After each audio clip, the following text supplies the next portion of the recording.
Man, I'm telling you, nothing is better than taking a vacation and just completely turning my brain off. Hello, hello, ladies and gentlemen.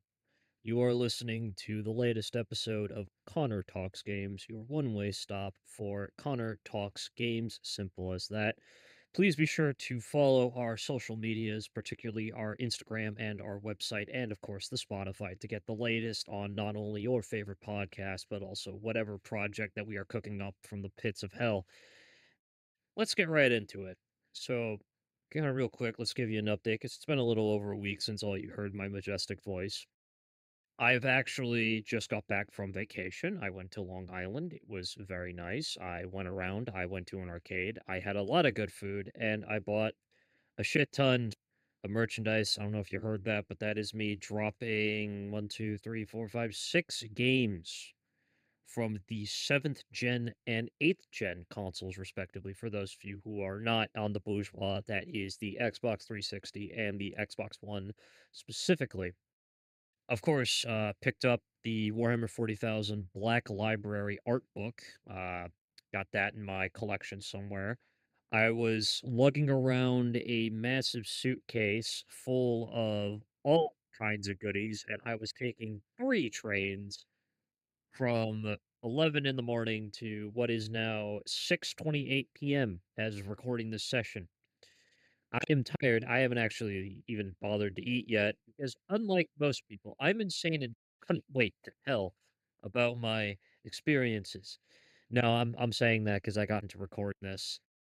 So this time around, I wanted to focus a little bit on something that I often do get a lot of questions for, and that is Connor. You grew up on the Xbox 360. What are some of the like most fond childhood games that you have on that system that you can share with us? And to that, I say, well, I've talked a lot about Gears of War. I've talked a lot about Dead Space, but I actually have a pre-selected group here. Well, the other one, it's on the 360. I didn't play it on the 360, but we can like keep it in there because it's kind of the same thing. Uh, but other than that, yeah, no, these are games that I personally love and adored quite a bit to play. But without further ado, let's get into it. So let's start with the one actually here that's not on the 360, but I picked up a copy of the 360 version because I'm just retro like that. Titanfall for the Xbox 360. So I was how old was I when this game came out back in 2013? 12, I'm pretty sure. This is kind of where my journey on Xbox One started. Uh, I got this with the MCC collection, and I played quite a bit of it. Personally, favorite Titan combination is the heavy with the tri grenade launcher. And I think the guy who sounded like Jarvis as my AI pilot, I actually, while we're on this topic, let me triple check the Titans in the game because I want to get my terminology right because you can't really talk about Titanfall without knowing what the Titans are. Like, bruh, that's not gonna work. Right, the ogre. So I like the ogre. The ogre was my go-to, as it's referred to, the 800-pound gorilla. Why did I like it so much? Yeah, it's simple. It's a big fucking mech. I call it down and I blow shit up, and it works wonders. Obviously, you can't have a Titan without the proper weapon selection. So for that, it was actually quite an easy choice. Either the default, I don't know, I was a really big fan of the default rifle. There's just something about it. That or the cluster grenades as well were pretty fun for the back launch weapon. I think it's like the spiral rocket launcher as well. I really liked. As far as like guns were concerned, Mastiff was probably my go-to. I was a big shotgun freak. I know the smart pistol was pretty neat, but I wasn't an assassin. I was an aggressive guy who wanted to shoot you because it was funny. Actually, let me look at the Titan weapons here. But yeah, I probably sunk, I want to say over 300 hours on the Xbox One with this game.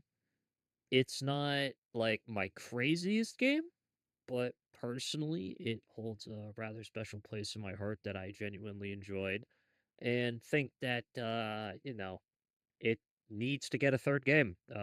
Seriously, Titanfall, in every sense of the word, deserves a third game. I'm annoyed that Apex is what we got instead. I don't want another battle royale. I just want Titans to come down and do shit. I mean, for fuck's sakes, it's a big setting. Just make them do stuff. But yeah, that Titanfall for the Xbox One, not a 360 game in the sense that I played it on the 360, but I played on the one. But I have a 360 copy in front of me, so that's one thing. But let's get the other one out of the way. I didn't play this. This isn't a childhood game. I just picked it up because I'm a weeb. Cobain has probably the best character editor I've ever seen in a video game. That's about it. I think the main character, the chick that like you have with you at the start's neat. That's about it. Uh, Thanks for coming to my TED Talk on Code Vein. Doing good. Actually, the one thing I like about this store is it had most of the game manuals actually intact. If I go back to the Titanfall one here real quick, it has the Battlefield 4 Premium ad still inside of it. I don't know if it came with a game manual as well, but that's how I got it. One that I did get that came with the manual, and this is my other baby franchise that I love, Devil May Cry 4. The amount of time I sunk on this as a child, the words do not compare to the majesty of this game. Now, looking back on it, this is more of a nostalgia pick, and I completely understand that it was rushed and came out half-baked.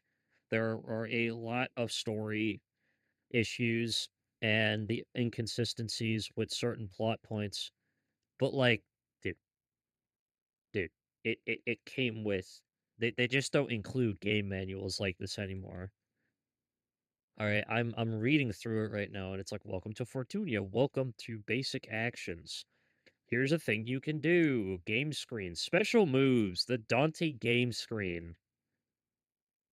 Of course, this is before the enhanced edition, which added Trish and Lady as well, which fun characters to play. But I actually, I it didn't record my hours on the 360, but I want to say I sunk a little over 50 or so on this game. It wasn't like my craziest amount, but I know because I didn't have online in my console growing up. I had a very basic, just 360, no online, no none of that, no none of those fancy components. Just what I got with it. Man, it comes with all the items and shit. It got character art too. That's funny. It just tells you all the demons and shit. CapCommunity.com. Talk to us. Play against Capcom staff. Earn rewards, behind the scenes contests, and sweepstakes. Oh, yep. All their other games at the time that they were coming out with. Bionic Commando. That's one that I know a lot of people talk about. Coming in summer 2008. Street Fighter 2 Turbo HD Remix. Back when they used to come with the coming now before the internet really started updating it. Devil May Cry the animated series. Get a cool DVD case for Volume 1 and get $5 off the Volume 2 with collector's box. If you purchase the Devil May Cry 4 Collector's Edition, which includes Volume 1 of the Devil May Cry animated series, go to addvfilms.com and sign up for several free bonuses. A Totally Evil DVD case for Volume 1 and a $5 coupon. Shipping and handling charges for $3.99 apply. Yeah, that's funny. Because I own the physical copy of Devil May Cry, the animated series, but, I am curious now what the original collector's edition of Devil May Cry 4 came with. But yeah, no, Devil May Cry 4, a lot of time I've sunk into that game, and honestly, I could probably sink more into it. The enhanced edition in specifically is the one I'd probably play nowadays, because, well, if I'm being real here, that's the main one that everyone plays. Not really like I have an Xbox 360 I can just do nowadays. But there was a difficulty that had on it. It was Legendary something. Legendary Dark Knight, right. So the PC version of the game comes with a difficulty mode called Legendary Dark Knight, and Legendary Dark Knight specifically takes the base game, right, and it makes it a little difficult, but it sticks the difficulty on Sons of Sparta, which is give or take the hard mode of the game, and it spawns so many fucking demons in the room. For context, it's I think in like the starting areas alone, you're getting about 20 to 30-ish enemies per room. I want to say the boat section in the game gave me about 30 fucking scarecrows, which was not fun. But it gives me some special artwork, which, if I look up here, is called the Secret Festival of the Sword. But yeah, no, don't make right for it. Don't want to get hijacked on it. We already sunk a good chunk of time on it, and I got a half-hour quota to fill here. Nah, I like doing these. So when I was in this store, there's two versions of this game that they had. There is the Platinum Hits one, which is the one I went with because I'm gonna be real here. It's beefier and it's just better. None other than Halo Wars for the Xbox 360, which was another game that I grew up playing on the 360. Yep, so it comes with the original game manual, and it also comes with the game add-on content as well, which looks like was never ripped here, which I find to be really funny. Yeah, no, it was never ripped. For redeemed for the strategic options pack and historical battle map pack game add-ons.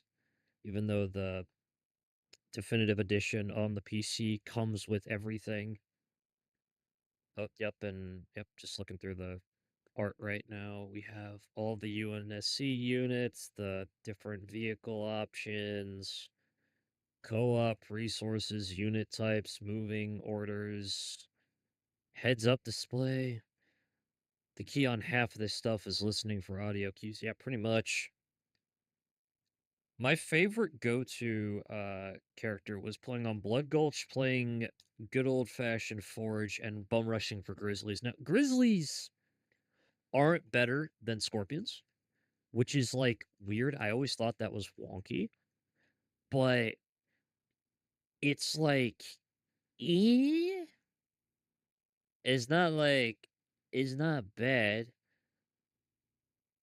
I mean, in like larger groups, if I remember correctly, they didn't do too good. But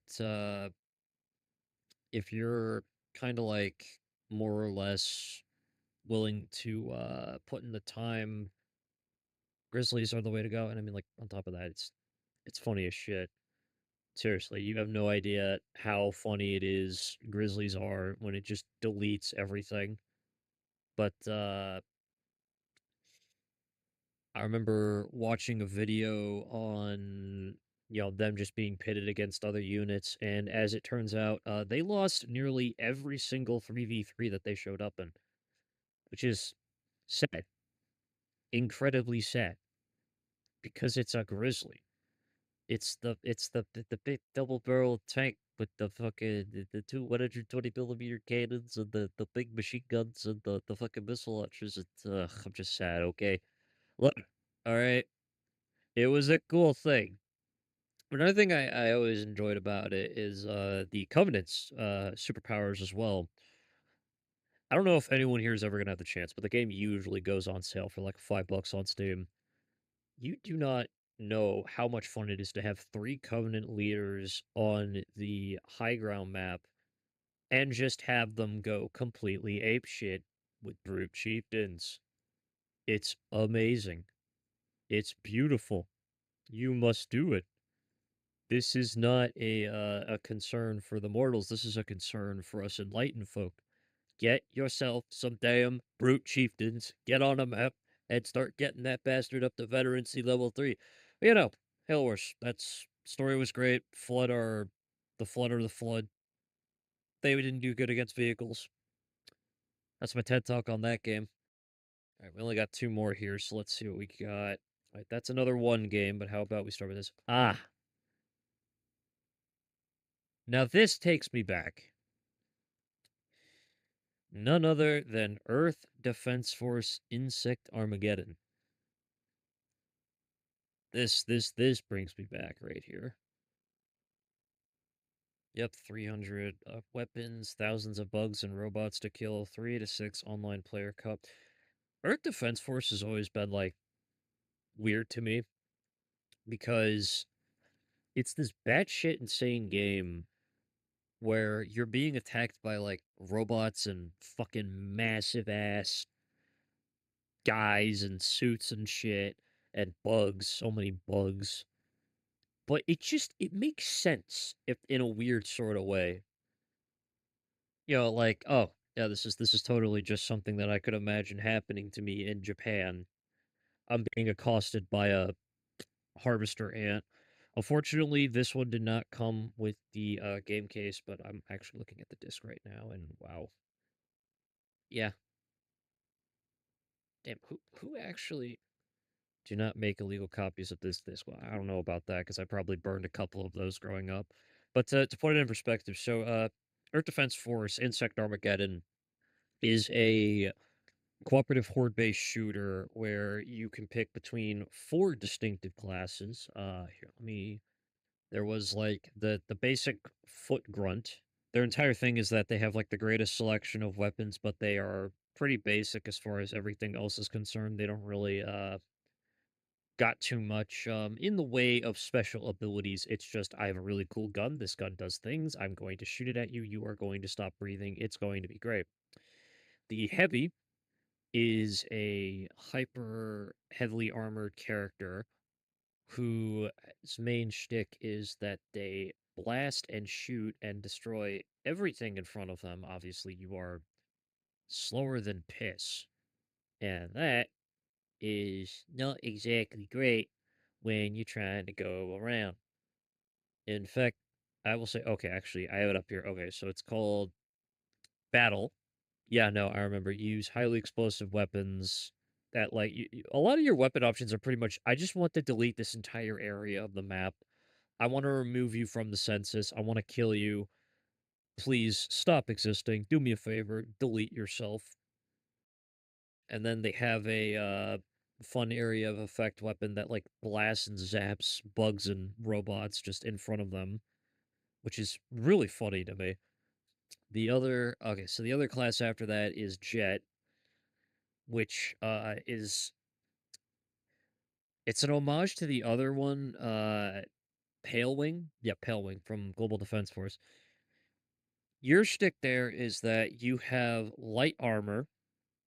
You can like move around, dodge, fly, do all this shit, but you have to balance your like shared pool of energy because it's split between your weapons and your like your jets and shit.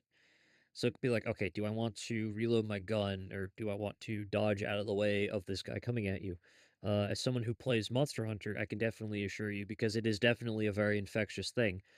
Sharpening when a creature is about to slap you is real. In my particular instance, I would like to say that the ability to do this funny little thing called, I don't know, reloading when a target's looking at me and he's about to hit me because I've just committed to the bit. True. Very true. Very true. And then, of course, the last one we have is the tactical, who's the support option. Pretty much, I want this entire area of the map to be laced with mines and also to not have a single goddamn breathable area in front of me. Because what are they gonna do? Hit me? No. I'm gonna kill them. And it's gonna be funny. And they aren't gonna be able to do anything about it. And life's gonna be great. Although it was always fun putting turrets and shit down. There were like basic vehicles too. You could get into like a mech. I think there was some other shit, but I can't remember. I know the drop ship had a brief segment where you could shoot the main guns. Like the game is just insane because like it's destructible territory. There are massive fucking mech units that are prowling the city and you're shooting at them.